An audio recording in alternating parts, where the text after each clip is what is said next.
Good evening, everybody, and welcome to tonight's agenda.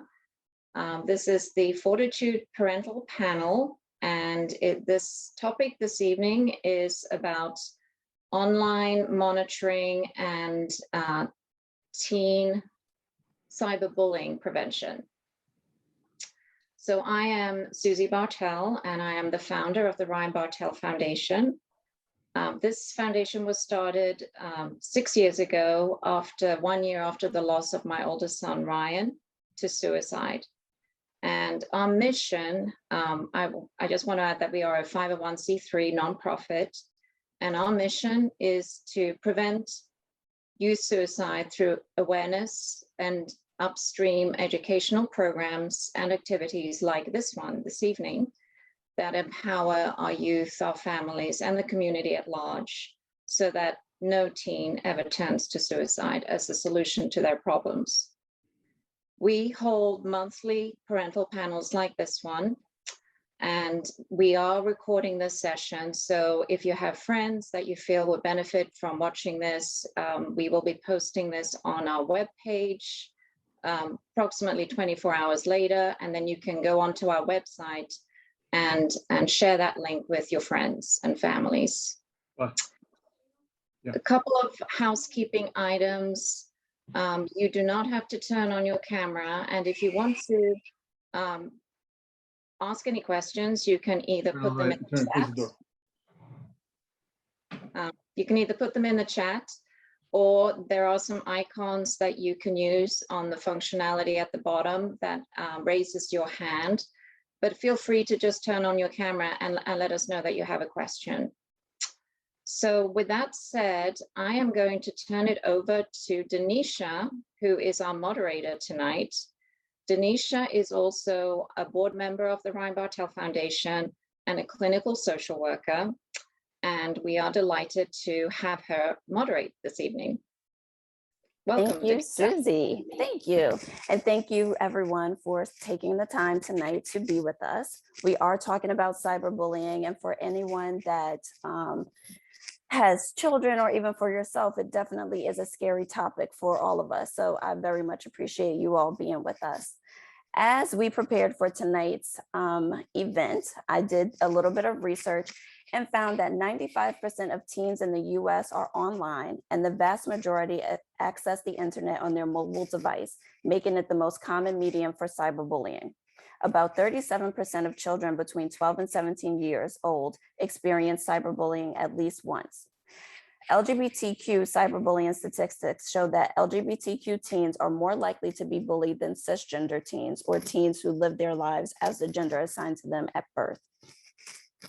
Florida Atlantic University studied 20,000 teens and found that 12% of respondents confessed that they had bullied someone online at some point in their lives.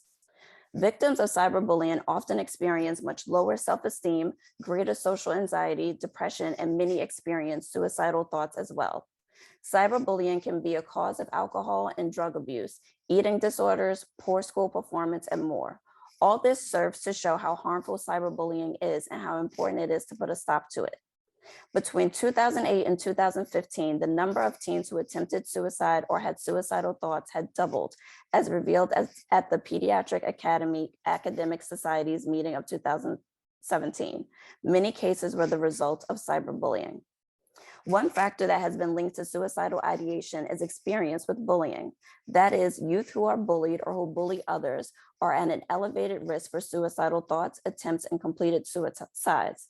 The reality of these links has been strengthened through research showing how experience with peer harassment, most often as a target, but also as a perpetrator, contributes to depression, decreased self-worth, hopelessness, and loneliness, all of which are precursors to suicidal thoughts and behaviors.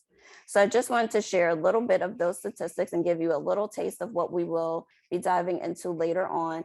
But first, I would like to start with introducing each of our panel members. So Lisa, I'd like you to start with introducing yourself, please.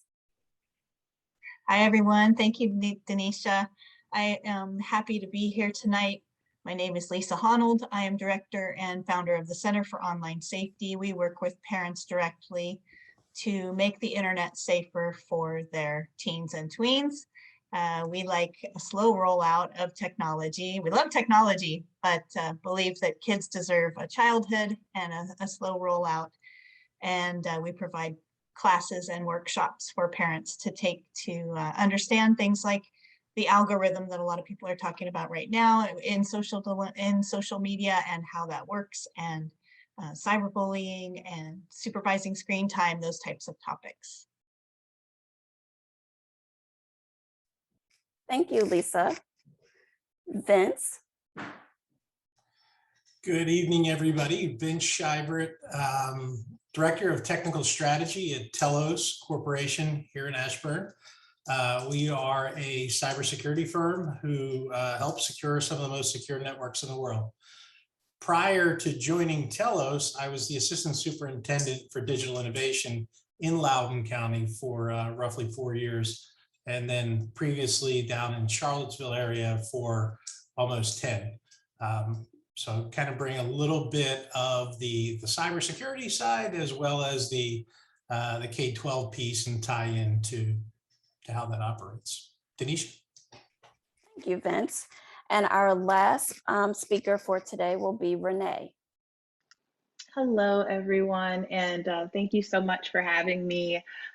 Like Lisa, I also love technology. We just want to make sure we're keeping kids as safe as possible. So I'm the school safety manager with BARC Technologies. We work with schools and parents to identify things like cyberbullying and suicidal ideation and just a variety of things that we know are negatively impacting our kids. And part of what we do is we, talk to as many parents as possible about what's going on with tech, what we're seeing in the data, and just some practical steps that they can take to keep their kids safe. So I look forward to sharing those.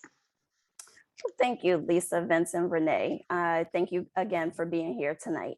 So the way we're going to have our conversation tonight will be asking a couple of questions. And as Susie mentioned earlier, feel free to put anything you'd like in the chat box and we will get to it, we will address it, or just raise your hand, turn your camera on. There is no strict format for today. So based on the statistics that I mentioned earlier, what can the three of you tell us about cyberbullying and how it differs from in-person bullying?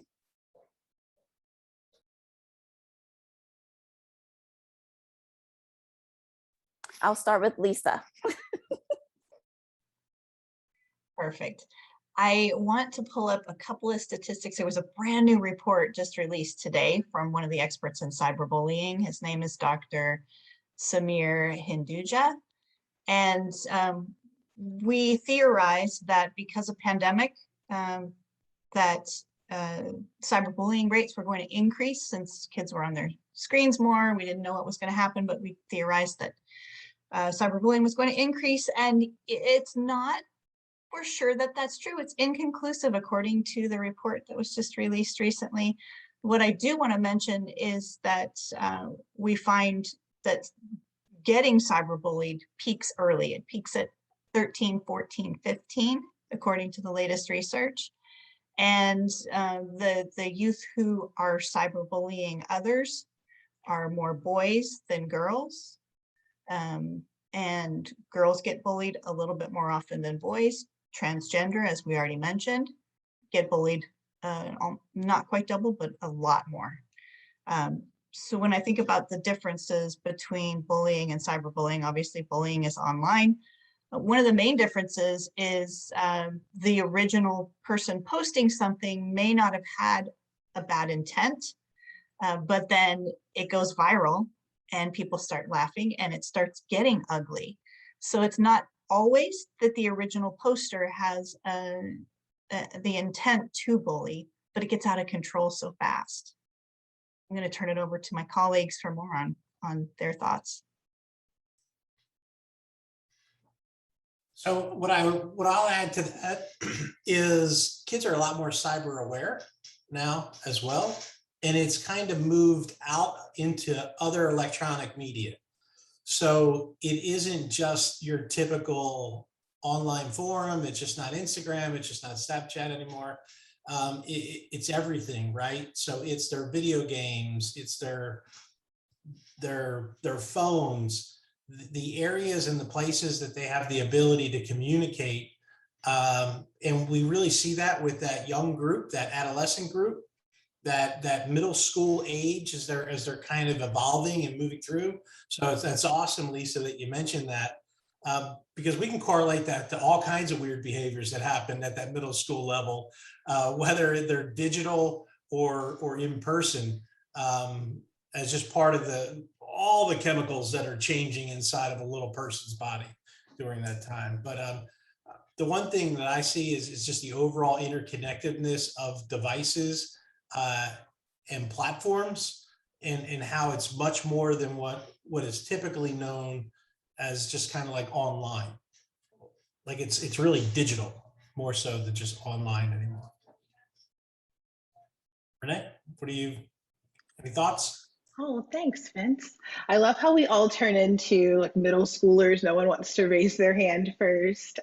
But in our 2020 annual report on just kids in tech, we also, it was a high percentage. I know it's like more than 82% of teens who experienced bullying either as a victim, a witness, or the bully themselves. And the great way I heard this described by someone on our team was the bully in your pocket. And that being the biggest difference between traditional bullying and then cyberbullying. So, whereas before, maybe it was this smaller group of people that you sort of had to duck and dodge when you were at school. And at least when you came home, you had some reprieve, right? You were in a safe space, you're with your family, you didn't have to deal with that again until the next day. But now there's no separation. And so the once irrational idea that everybody knows isn't so irrational anymore, because everyone in their sphere really does have the potential to know about something that is, traumatic, embarrassing, just a large scale of things. But anyway, I think that's the biggest difference between sort of traditional bullying and cyberbullying. And to go back a point that Lisa made about the original intent of the post, and whether that's a TikTok, right, a Snap, something to your Snap story, it's what happens after that. And it's all of those comments that follow that have unintended consequences inside of the reaction. And that's also where, how do you manage what is public? Because I think one of the things that kids really lose, and parents too, right? Like as a dad of 3 kids, I like to post like funny pictures of my kids on that I think are funny or goofy, but have I just potentially set my kid up for an incident where they'll be bullied, not by me, but by potentially comments that would follow, or other people that will screen grab that and repost it and move it along. And I think they're all things in a digital environment that we just need to be aware of as parents and as adults, and trying to shepherd our young kids as they move through it. I think the intent conversation is a really important one. In my practice, I'm a licensed clinical social worker and mental health therapist. I work predominantly with teenagers and young adults. And so often that piece of intent is missed, that this was supposed to be a joke, or this was supposed to be funny. I didn't think it would get this big. So I really like the conversation about intent, because I don't know that we have that conversation enough. I'm wondering if you guys can give us a couple of examples of what is cyberbullying, and especially some of those hidden examples that as adults we may not look for, or parents we may not even know to look for. I have an example on, okay. Yeah. I have an example on Snapchat specifically. Snapchat is its own app, and then within it are third-party apps. Some of them are anonymous messaging apps or anonymous polling apps. Parents think they know if they've been on Snapchat that it's funny filters and that kind of stuff, but it's also anonymous. It's the potential for anonymous bullying. We know that on anonymous platforms, we all get bullied more because there's no profile tied to it. and people get meaner when it's anonymous. So within Snapchat, there are polls and messages that can be anonymous, and they have led to teens taking their lives or, real severe trauma because they exist out there, and a teen wants to know who is saying this so they can confront them, they can find out what's going on. There's no way to do that in these apps, and it leads to severe trauma. That's one example. Renee, you want to go for it? Sure, you read my mind. I knew you were going to talk about the sort of emotional part of this and what parents should look for. But just as far as different types of cyberbullying, sort of piggybacking on an idea that it's a lot different than what we might think traditional bullying looks like. There's masquerading, there's doxing. So let me just quickly walk through sort of like the top types of cyberbullying that we think parents should be on the lookout for. We know good old-fashioned harassment, right? Just abusive behavior, which is, I think, maybe the first thing a lot of us think of when we think of cyberbullying. But masquerading is a really, really big one. Just pretending to be someone you're not. But there is some intent required here, right? Like you have to have the intent of actually causing harm to the person. This is different than catfishing in that way. But it gets out of control really, really quickly. And typically it starts as a joke, right? And then it just snowballs back to, causing more harm than maybe kids, initially meant to. And there's also exclusion. I think we're talking more and more about this because if I'm honest, I know a few years ago, I think it would have been something that we sort of, we're like, oh, that's not a thing, and the truth is, it is. It's a real issue, kind of back to that whole bully in your pocket thing. And that's just when someone's intentionally left out of all of these group messages or of all of these chats that are going on. One of the things I did want to share also, because Lisa mentioned apps. So I'm going to go to our 2020 report again. And I just wanted to tell you the top apps and platforms that we flagged for severe bullying. Twitter was actually number 1. Spotify, surprisingly, is there. We'll talk about that later. Instagram, Snapchat, and then Discord. So these are the places where we found the alerts that had the heaviest value, the severe alerts. So those are the different types of cyberbullying to be on the lookout for, and then also the places where our kids are encountering it. So you bring up a great point, Renee, with the concept of kids masquerading and catfishing. And one of the things I think parents need to be really concerned about is when one student is going to impersonate another student and actually present them as that other person. Because at that point, it actually crosses the line and it becomes identity theft.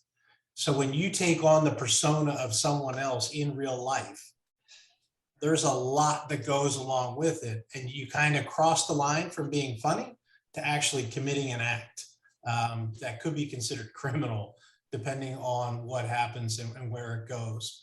So those are the weird little nuances that kids get, from my experience in the school system, especially when we would see overzealous kids that are testing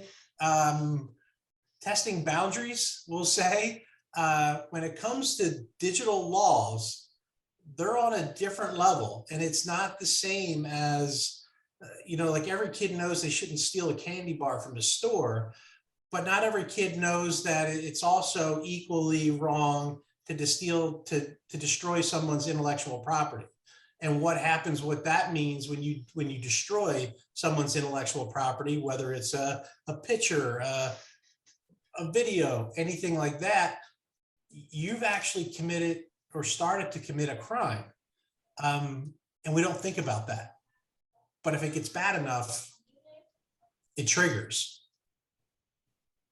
So I have a great question for you guys from our audience. So I'm going to read it. It's a little long, but I think it encompasses the crux of what so many parents are struggling with right now. So the question says, we like to regularly check our 12-year-old's text, but then run into the challenge of where he thinks we're intruding on his privacy. Quite frankly, he's the quiet one, but he keeps getting pulled into text streams with classmates who are writing and posting pictures of very inappropriate things. How does a parent manage that situation where we're trying to protect our children without making them feel like we're encroaching on their independence? It's a balancing act, but I'd like to hear the panel share how to effectively partner with our child versus be an adversary. The additional challenge becomes, while we, the parents, can control the text and block those numbers, he runs into these students back in school again, and they ask why he isn't responding. So he feels another level of peer pressure. I know that was a good question. I want you That guys. is a fantastic question.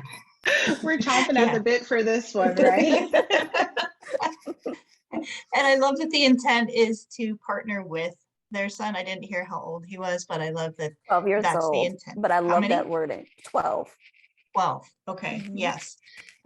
So it's a series of conversations about just like we need to keep you safe offline, we need to keep you safe online. We need to know that our family values are being followed. There's a series of conversations that you can have, and it is a collaborative, negotiated set of conversations, but it goes like, we keep you safe offline.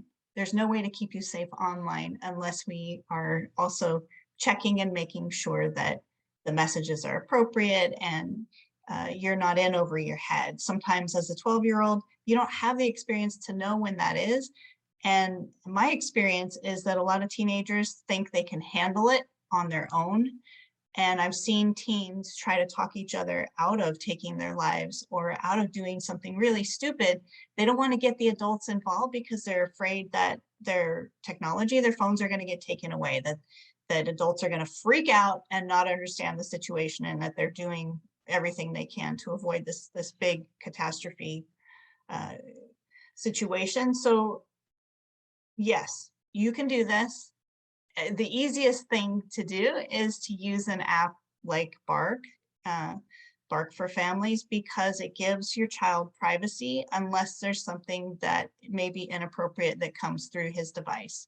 So you can say, I know this is a balancing act. I know you want all the freedom and the privacy in the world, and this is going to be something that happens over time. Over time, yes, you're going to get more independence, you're going to get more freedom.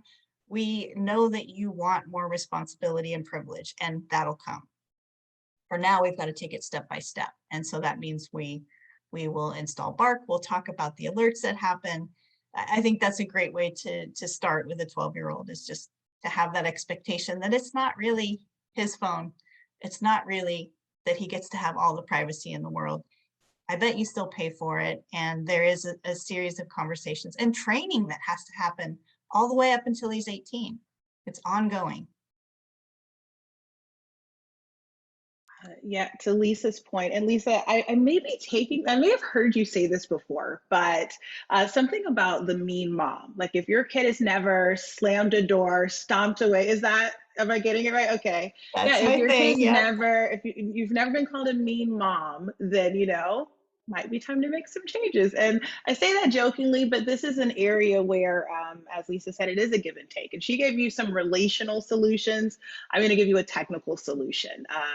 At Bark, we certainly, monitor more than 5 million kids in the US. We understand kids speak, so we can keep up with these changes in things like emoji code and slang.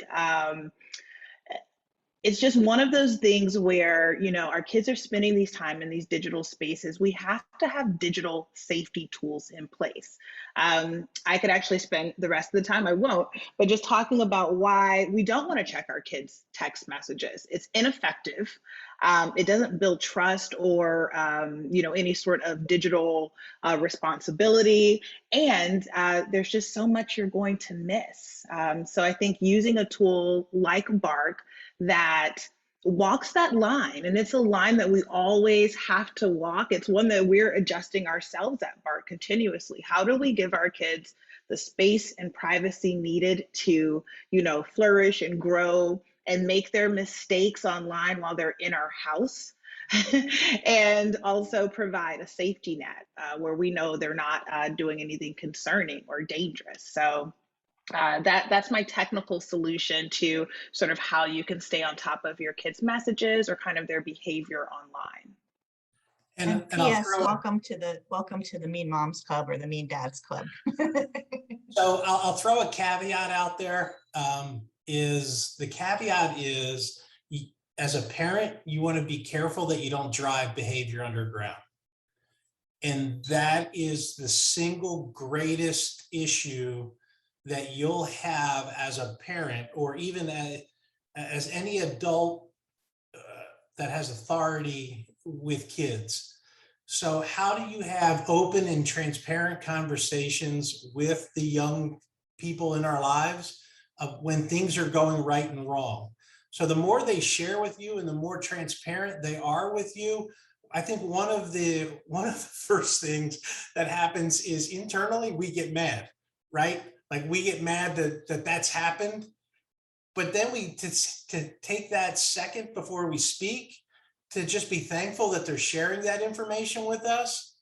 Because if we come out and come back combative, then they're not going to share with us.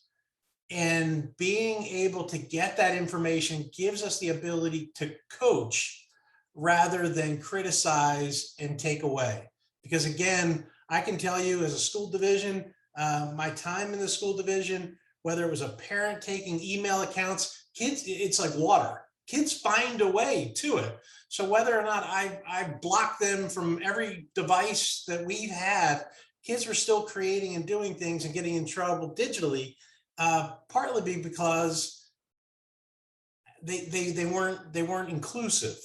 So the more time you can spend with your son, your daughter in their digital world, the better off you're going to be. One, that kids get used to seeing you come in and out of their digital spaces, whether that's fantasy football with your son or video games with your kids, or even just private Snap stories to where I don't think I think I may have posted in Snapchat like 5 times, but I'm in there because my kids are in there. So every once in a while, just to kind of click a like or do something just to kind of remind them that I'm in there is a great way just to be able to level set, even when typically when I'm doing it, there's generally something that I don't necessarily find appropriate. So it's just kind of like, hey, just raising my hand to let them know that maybe that's a little goofy right there. But I think that's one of the scary things we as adults do is we get mad and kids shut down. And if they shut down, we lose the ability to support and help them. I love everything you guys are saying, because I often talk to parents about these same techniques of you've got to jump into your child's world in order for them to want to invite you in, or even think that you understand what's happening in their world. Another piece that I would add to everything that you guys said is talking to your child about what this is going to be like when they go to school the next day and they haven't responded to those text messages, because that's a very real fear. And as the audience member stated, that is another level of peer pressure. So how do we have those conversations and prep them rather than just putting them in this situation, but not walking them through how to handle it? I'm all for a mean mom thing. I tell people all the time, like, throw your parents under the bus. Like, just say, like, dude, don't send me that. My mom is crazy. Like, I can't have this in my phone. It is great. Like, just take the blame and give your child permission to blame you. And I think that's very important also. Tell them it's okay to say, you know, my dad goes through my phone, my mom goes through my phone. Like, no, that can't be in my phone, because sometimes that's easier. Boundary setting is hard for adults. It is terrifying when you're 12. So having those conversations, just walking them through, this is how I want you to handle that. Vince, you brought up a really good point earlier that I wanted to kind of piggyback on a little bit about how are parents either the victims or the perpetrators of cyberbullying?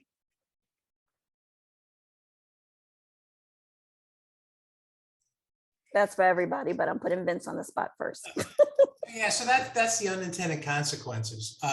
And they could be anything from things that you're posting about another kid.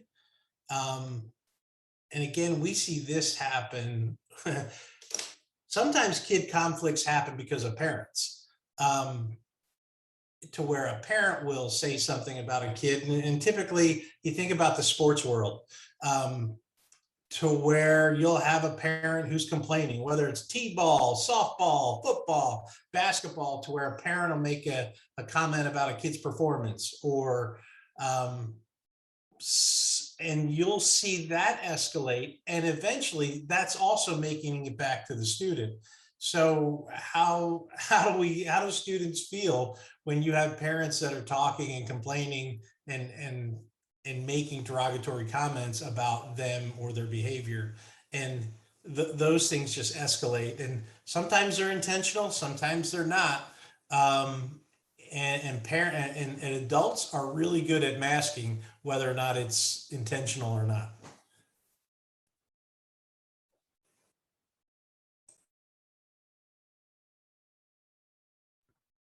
I love how Lisa and Renee are staying away from this one. I'm not sure I have much to add when I hear Vince talk. Absolutely 100% agree. I start thinking about the concept of sharenting, and it's a similar concept where parents cross the line all the time, as far as not giving their child, teenager, a chance to consent to the pictures that are shared or the information that's shared out in a bigger world, in a digital world, whether it's Facebook or Snapchat or any of them. We teach our kids early about consent, and that they have a chance to say yes or no to a lot of things. And it's important to also do that in the online space, to ask, can I post your back to school picture? Do you like this one or this one better? You know, so that they get a chance to realize, yes, I do own this. This is me. This is my digital footprint. And we want to keep it small and edited, very much edited. Renee, you have anything else? Well, I guess what I'm thinking is a little bit on the outskirts of this topic, but follow me. I think we have to be careful too of the things that we like and entertain on our own social media networks, and model that behavior. To Vince's point, hopefully you are following your kids on some of these platforms. Hopefully they are following you too, so they can see when you like things that might be trolling or something to that nature. So. And I think as much as we want to be friends with our teens, we also have to be mindful of the information that we're sharing with them. I feel like parents all hang out with each other and follow each other on Facebook. So if I post a picture of my child that, I think is just silly or funny, and maybe very innocently, you show it to your child, who then mentions it to their friends, or mentions it to your child, like it just becomes a thing that gets so out of control. So I really like what Lisa said about asking permission, because I think in general, we don't do enough of that. Can you guys tell us a little bit, what are the signs of cyberbullying that parents should be watching for? Like, how would we know if our child is being cyberbullied? This one is complicated because so much of the behavior also looks like a normal teen behavior. So on the cyberbullying side, on the person who is bullying, it might be someone who has less empathy, who laughs at inappropriate things, like when somebody falls down.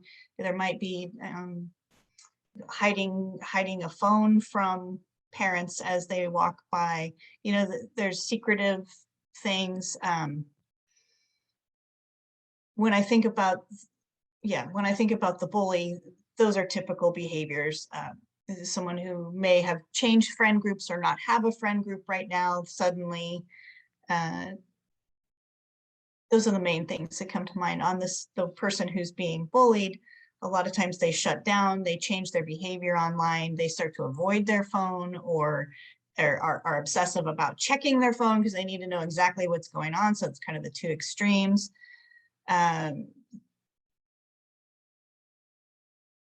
Those are the main things. I know you guys are going to come up with a million more, so help me out. Well, I think you really touched a lot of them.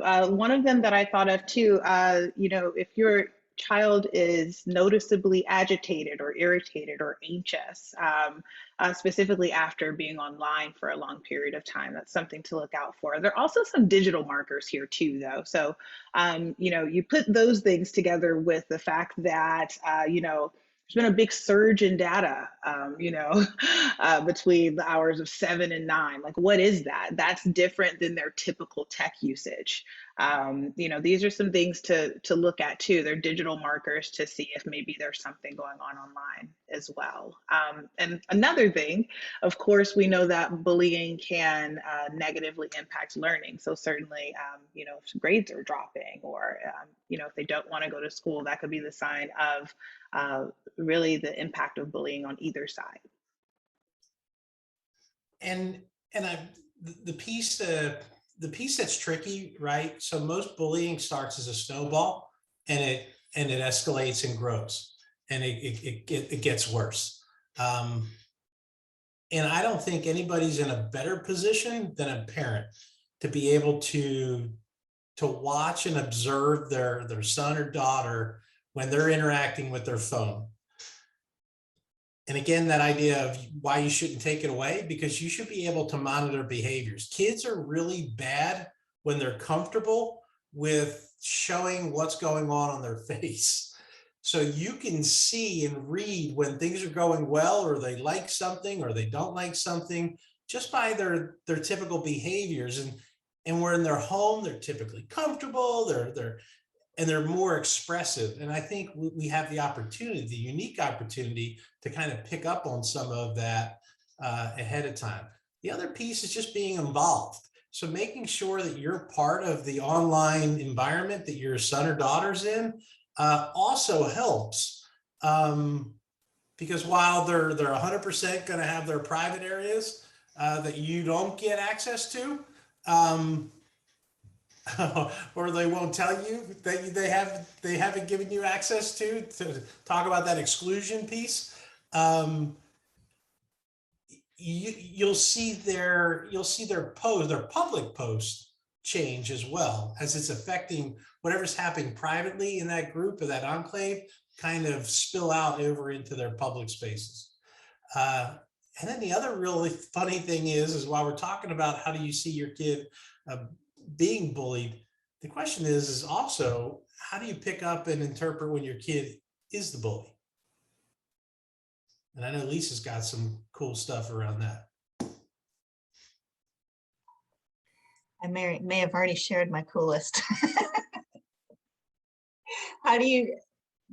So Vince, you just said, how do you find out when your child is the bully?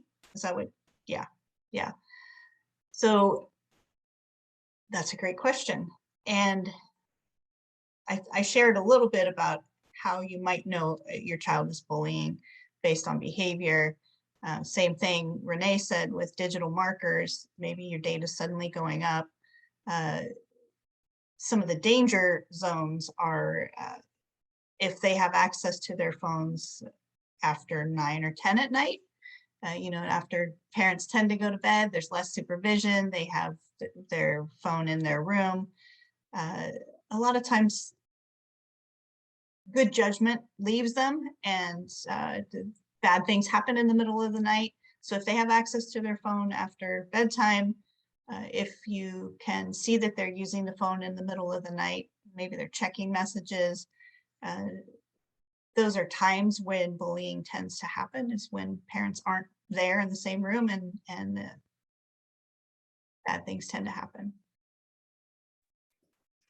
Vince, you brought up a really nice point about the accounts that parents don't know about. And I can remember when my stepdaughters, when we found out that she had a Finsta, which is a fake Instagram account. And my husband was like, I want to see this account. And I was like, oh, no, you don't.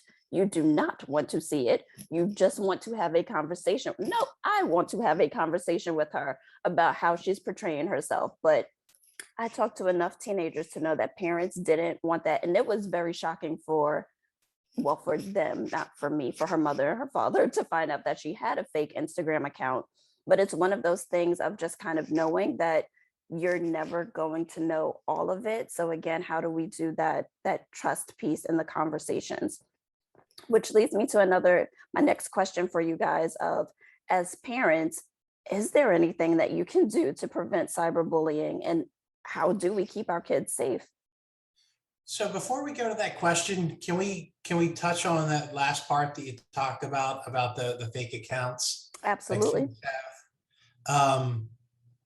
And please know that if your kid has an account, they also have a fake account. Like, don't think for a second that your son or daughter is the only one that doesn't have the fake account, because they 100% do. And if they don't have it in one spot, they got it in another. There's always a fake account. But the piece that I'll say that kids need to be ridiculously aware of today that we didn't have to be aware of is that digital footprint. And Lisa used the word digital footprint or digital exhaust. That sticks with them. And fake accounts still get correlated to the individual. So you're not going to get away from it. You think you did, but you don't. So whether you're going to be applying for a college scholarship, you're going to be applying for a job, I can tell you if you're going to go for a secret clearance, like those things all come up in part of these bigger searches and these bigger ideas of how data has been collected on people. And I know we're not going to talk about that, but just know, I mean, we had the Facebook whistleblower not too distant ago. And the amount of data, digital data, that is collected about you, that you're sharing publicly and freely, all gets intertwined back together along with all other publicly available information. So if you're posting on Facebook, Snapchat, Twitter, all of that, there's somebody out there that can take all of that information and weave it all back together, whether or not you're using a fake account or not a fake account, because your face is still your face. And when we break it down into zeros and ones, you look the same, whether you're going to use your Finsta name or your real Insta name. So just keeping that in mind is, I think, a big piece, especially looking at I'm staring at the big Center for Online Safety. Your digital footprint and your digital impression that you're going to leave is everlasting when we look at these items. And now we can go to the question. So Vince, let me follow up with that. So if I am a 14-year-old girl, I don't know that I'm thinking long-term to think about the consequences of that. So how do parents really get that point across that 6 years, 8 years, 10 years, this is something that's really going to impact you? Conversations. You know, I was blessed to grow up where Polaroids were the big thing, right? Well, most of the Polaroids that people took back when I was a kid have long disintegrated. They're no longer there, but that isn't the case with today. So these photos that they're building are everlasting, and we see that in places to where, to Lisa's point about people that are bullied years after a photo has been taken. We had the Star Wars, there was a thing called the Star Wars Kid, to where people took a video that a kid had posted online about him being a Jedi Knight and did all kinds of creative things with it, not realizing what they were really doing was bullying that grown man, even though it was a 13-year-old image that he had posted and forgotten about. So conversations about that, making sure that they clean it up as soon as they can. So if they do have things out there that they're not willing to share with mom or dad or aunt, uncle, grandma, grandpa, then they should delete it as soon as possible. Doesn't mean it's gone, but they have a better chance of it disappearing than if they just leave it. Okay, so now I think we can talk about the safety part. Lisa, unless you had something you wanted to add to that. It's a nice segue. What Vince just said ties in perfectly to what parents can do. another thing, piggybacking off of what he said, is use examples, use real examples. There's examples every week in the news about kids who thought they were going to a certain college and then didn't get in based on what they thought was a private conversation. Or in Oregon, there's a situation where girls have a boys to avoid list, and it's based on the idea that these boys that they used to date are now to be avoided because they acted inappropriately, and they're getting basically tried on Snapchat instead of the girls haven't filed any kind of lawsuit or any kind of police paperwork. It's all in the public eye in Snapchat, and the boys don't have a chance to react or defend themselves very well out there. So, every week there are real examples that parents can use. One thing we haven't really talked about is the idea that the parents really have all the control. There's legislation coming up to help with some of the ad targeting and some of the algorithm issues. There's huge momentum right now. There's a 4th Senate hearing that's next Tuesday. We've been very focused on Facebook and Instagram lately. We know, however, that the other main apps are equally at fault. And there's a Senate hearing on Tuesday for some of the others, for TikTok and Snapchat and YouTube, to talk about the harms that young people, they've caused young people. So I'm excited for that. I'm excited for all the conversations, and just to realize that it's really hard to parent for online safety right now. The tech companies do not make it easy. These apps have not been set up for teenagers and safety, and we need to push them to do better, to be accountable and responsible for what they've created. They are all scrambling right now to come up with new ways to keep kids safe and new toggles to turn on and off. And they've all come out in the last 6 months with more things that they can do. One of the best ways to show kids, like for instance, Instagram has some new features. One of the best ways to show kids about the new features is not to tell them, not to sit down and say, hey, there's this feature and you have to put it on your phone, but to say, hey, can you help me put this on my phone? Can you help me set up Instagram so that it toggles to avoid the trolling comments that happen? Can you help me set this up so that I feel better about the comments that are coming in and I feel a little more protected? As you're doing that, chances are they're going to say, this is kind of cool not to have to be able to filter out some of the trolling comments so that you don't get those DMs. It makes sense. So I should probably do that too. Those are my ideas. Wow, I don't know where to start. One of the things I will say, you were bringing up, just the various things that we can do, like to put parental controls on these different apps and platforms and devices. There are some free resources out there for you. I'm sure they'll be, shared with you afterwards, but there's some free resources where you can go and put in your ISP, you can put in your, what type of phones your kids have, what apps they're using, your smart TVs, whatever it is, they'll print out, a detailed report on sort of, this is how you keep your kids as safe as possible on YouTube. Reason I think that's important to note is just because, to Lisa's point, these rules and these methods of parental controls are changing so rapidly. So it's important to have one place where you can go to sort of make sure that you're as caught up as possible.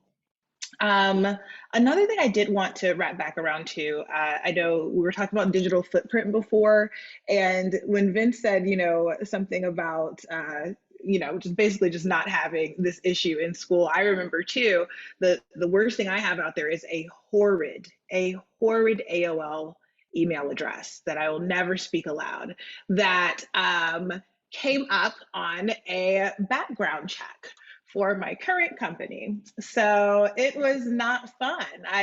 My point in using that is that, I think it's important to show these examples. Tell your kids the times that you have missed it or you've seen other people miss it. It can be in sort of a funny way, like I just did mine, or it could be, you know, something more serious, like plucked from the news. That's happening all the time. So, all right. And the only other piece that I'll add to that's awesome stuff, Renee and Lisa. We've kind of been talking as if we assumed that our students knew who they were talking to online. And one of the greatest threats to our kids is identity theft that they have the ability to being victims of.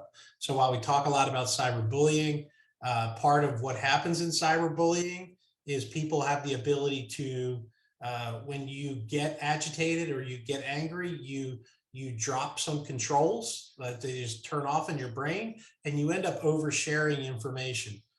So people have the ability to draw information out of you when you're angry that you may not necessarily share otherwise, which then gives them the ability to leverage that information further on down the road. And whether that's then compromising your school email account, your personal email account, et cetera. I think that's another aspect of just online interactions that kids have. What I will say is you'll see that the K-12 market is one of the most highly targeted in terms of cyber criminals. And it all starts with gaining access to student credentials and student accounts. And a lot of that happens outside of school. So while I know we're not going there tonight, maybe we'll put that on a docket for later. But just know that that is how people social engineer information out of our kids for bigger purposes. I want to add to that stranger idea. Just last week, I had to help a family whose son was up late at night and chatting with a stranger on Instagram, and they maybe were female, I don't know. And they took it to Discord because they wanted to see, well, she wanted to see him, and they ended up with a sex video, right? So now she has recorded him. And at the end of that, she asked for money, and he freaked out and drained his bank account, which was like $250. And she said that wasn't enough. He woke up his mom, middle of the night, woke up his mom and said, I need help. And this situation could have been very different had he not had a relationship with his mom where he felt comfortable going to her, even when he was so freaked out and scared and humiliated. But he did wake her up, and she paid a couple $100 more. And the person said, it's still not enough, but I'm not going to post this video to all of your friends tonight. You can pay me more tomorrow, right? So it's been a week since this person has contacted them. They don't know what's going to happen next. They don't have any sense of closure. They know that the video is in this bad person's hands, and they don't know what's going to happen. And it is so frightening to go from, feeling secure to, my gosh, I'm not in control of anything in my online space right now because this could be posted at any moment. So that's another situation of a really bad stranger interaction. Thank you for sharing that, Lisa, because sometimes I think that, and Vince, you brought up a good point, that our conversations were really making assumptions that our children know who they're talking to on the other end. So it is nice, not nice, but it is good to have those reminders and to be able to share those with our kids. So Vince, you got a personalized question in the chat, but I'll pose it to everyone. So as a parent, I'm not tech savvy. So how can I join my student or join my teen on their devices? How can I reverse my age to that of a teenager? I've heard of the term digital tattoo. I have not heard of the term digital tattoo. So curious. I haven't heard that one yet either. So what I would say is jump in the pool, right? So if the kids are in there and they're playing in the pool, get in the pool. Ask them to set you up an account.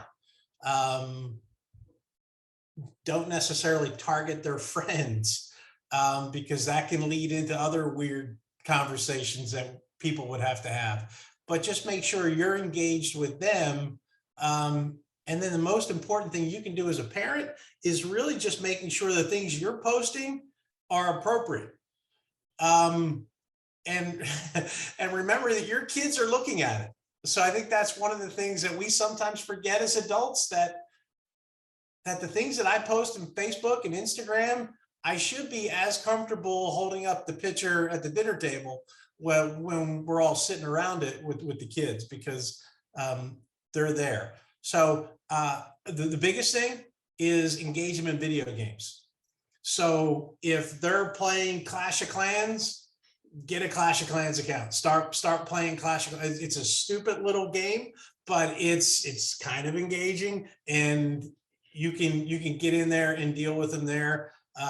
Create yourself a Microsoft Live account and get in the Xbox with them. They'll absolutely destroy you in it, and they'll think it's the greatest thing since sliced bread. But it just gives you another opportunity to talk to your son or daughter that you may not have had otherwise. I like And that it's idea. okay if you don't need, yeah. It's okay if you don't know everything. It's okay to, like Vince said, to let them help you set it up and to say, hey, can you show me around? I don't really understand what I'm supposed to do here. Show me around. Let them be the experts. You don't have to know everything to get started. I love that. And also I will drop the link in my, actually, let me just do it now. But commonsensemedia.org is an excellent place to go. You know, your kids are super interested in Roblox. Well, what's that? What are kind of the key things that I need to know about it? You know, what are some of the cool things about it? What are some of the dangers? That's the sort of one-stop shop to quickly get you up to speed. And then like, maybe you'll have a little bit more comfort, you know, approaching. But to Lisa and Vince's point, you can just jump in as well. I will say, when I first got an iPhone many moons ago, and just sitting with my clients and having them walk me through, like, what does this emoji mean? Well, how do I find this?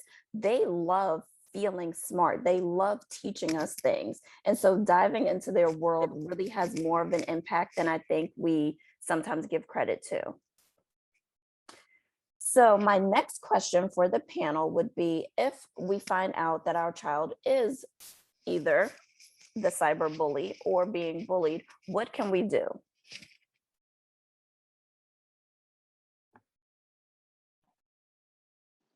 I'll jump in first. I would say that, you know, back to the point that everyone's made here, conversations are so important. I would even say that it's important to have the conversation before they encounter bullying. Remember, whether it's as a victim, or I shouldn't say victim, but a bullied person, a perpetrator of the bullying, or a witness, there's a really high likelihood that they will experience it, right? So I think having those conversations before it happens are also very helpful.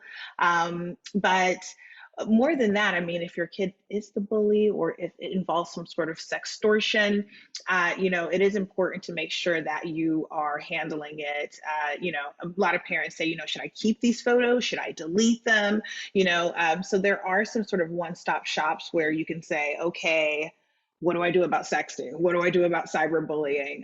So not to drown you all in links, but I just really think having resources in your pocket, saved to your bookmark, are going to be so helpful to you when your kid or your kid's friends encounter these issues.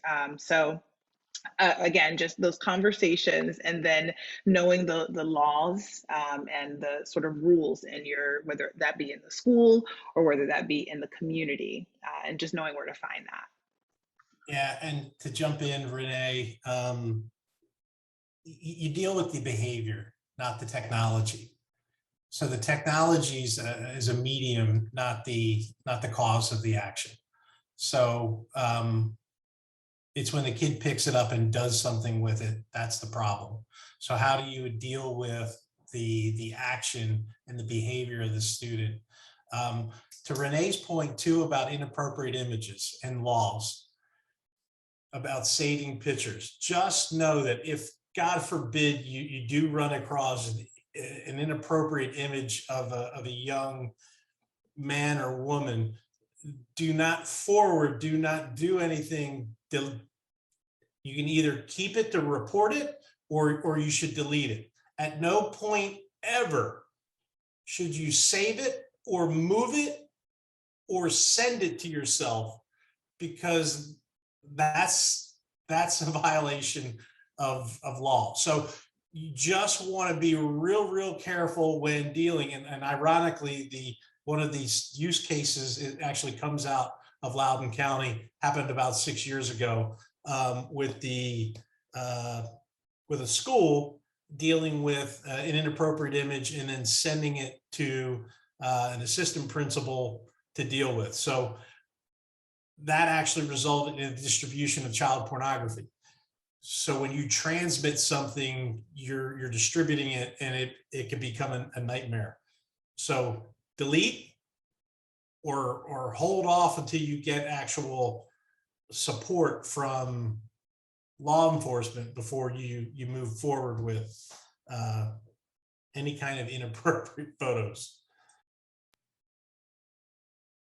Really good advice. We've talked a bit about the witnesses, the people who are bystanders, and they have a really powerful role. They can change the entire situation. Usually the person getting bullied, I like to call them the target, so that it's not victim related.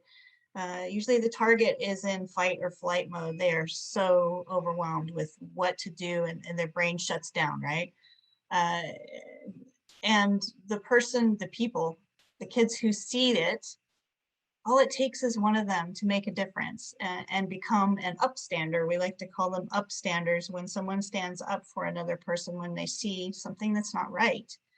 It can be as simple as taking them aside and saying, I saw that wasn't right.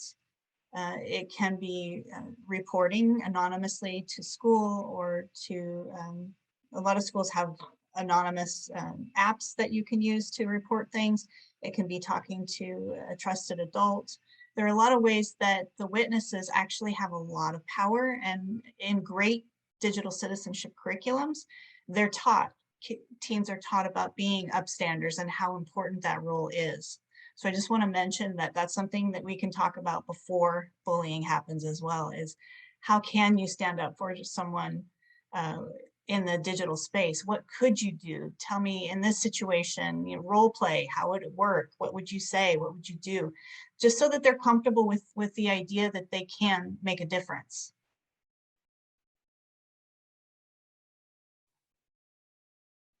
So Denisha, I know we're up on actually past the hour, and I know that you've already put the link in the chat here for a quick survey.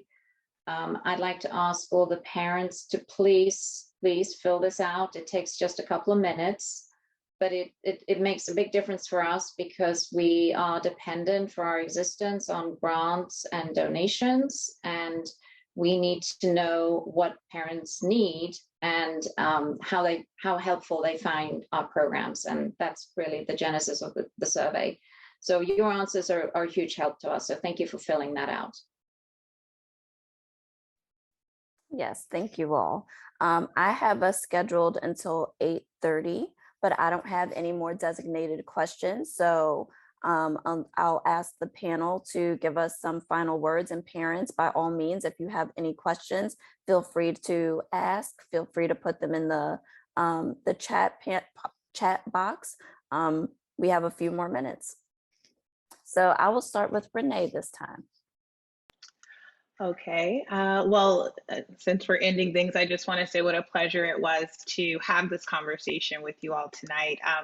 I guess if I could leave with two things, the first would be to, one of the things like we remind ourselves of as well is to remember that bullying isn't, this isn't a conflict. It's not the same as, regular pure conflict. Bullying typically involves some sort of imbalance of power, right? And it's usually and it's more violent as well, whether that's a threat of violence or it has actually occurred. So the reason I think that's important to remember, and it goes kind of back into recognizing the different types of bullying, especially cyberbullying. The reason I think that's important to remember is because once you've recognized that it's bullying, some of those tactics or, some of those strategies that you would use for peer conflict are not things that you would use for cyberbullying. So that was one thing I wanted to leave with you all. And the other was, I just really think it's difficult for us to talk about cyberbullying and not talk about some of these other risk factors online. We know that whether it's cyberbullying or depression or, violent contact, all of this has been shown to be a contributing factor to, suicidal ideation and the rise that we see in both the alerts and completed suicides as well. So I say that to say, just remember this all works together. These conversations of how we move forward when we make mistakes online, because we will, and also those conversations about the very real dangers.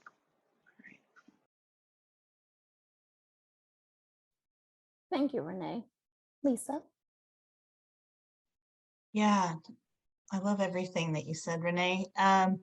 I would add some context. Just 2 days ago, the American Association of Pediatrics declared a national emergency in child and teen mental health. And that's because we're seeing increasing rates of depression, anxiety, trauma, loneliness, and suicidal ideation. So the time is now to start these conversations. I'm so glad that you have been here with us for the last hour.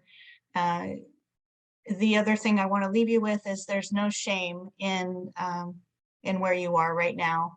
If your family has been a victim of cyberbullying, or you know that your child has been cyberbullying, there's no shame. We each get to start, and like Renee said, we should expect mistakes from our kids. This is the time to grow and learn and continue to fine tune who they are and what's okay, what's acceptable, so that when they're 18, they've got that inner compass. So know that you can be the quote mean parent with some rules and limits, and part of that is understanding where you're starting from without any shame and just moving forward. So I want to leave you with hope and thankfulness that you're here. Man, I almost think we should end with Lisa.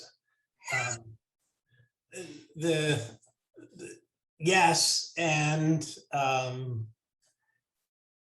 you never know what you prevent, and it could be anything from a smile, a how you doing, hey, tell me what's going on. Like, just engaging is such a big deal with little ones, and validation. So the idea that you're engaging with them on their level, on their platform, in their way, and a lot of times is enough to help and give them the support and scaffolding that they need and the confidence they need to be able to move forward and do things. And so whether it's physical, to where you want to make sure that your son or daughter just feels your physical presence and know you're there to support them, well, the same way can happen digitally by you engaging with them in their digital lives. And to Lisa's point, there's hope, because all you have to do is do something different tomorrow than you did today, and you automatically are exponentially doing more than what you've done before. And just try to do a little bit more each day. So whoever asked the question about the video games, just try to get a little better at the video game tomorrow than you were today. Because I can tell you, like, and I played video games as a kid, but man, I'm terrible at the stuff my son plays. And he gets a kick out of it. And his friends all get a kick out. So maybe they're bullying me. Maybe I should be here on the other way. But but it's just great to interact with them in that way. I have to say that I really appreciate you, Lisa, Vince, Renee. I think you guys did a phenomenal job of really discussing a very problematic and very real issue that parents are facing, but also giving hope and giving some guidance. I think the last thing that I would leave everyone on is it's okay to show vulnerability to your children. I think, you know, if I reflect on my own growing up, my mom always wanted to be the expert, but you weren't the expert on what I'm dealing with in middle school because you have not been in this type of middle school. So it's okay to say, I don't understand this, or I just realized this, or I learned about this. Again, kids love being able to teach adults things. So dive into their world, have the open communication, know that it is okay for you not to know. And I hope that you saw the list of resources that Renee posted. You have all of our contact information from the Fort link. So if you have any questions, please do not hesitate to ask. I think this is one of those things that as we go along, we're all trying to figure it out and figure out how we keep ourselves safe and our children safe and just moving forward. But we do have a few more minutes. So if for parents that are still on, if you'd like to ask any questions, by all means, we will give you some time. I just started singing the Jeopardy music in my head. Sing it out loud. We're not going to do that, Lisa. We want people to come back, so we won't do that. But if we don't have any questions, again, we appreciate you so much for spending your Thursday night with us. Thank you, Burke. I don't know if you guys can all see that, but Burke is telling us that we were wonderful. Everyone was wonderful. So I second that. Susie, do you know what our parent panel for next month is? Yeah, it's going to be on mindfulness. Nice, awesome. So please tune in for that parent panel, and we hope to see you all in November. Have a great night.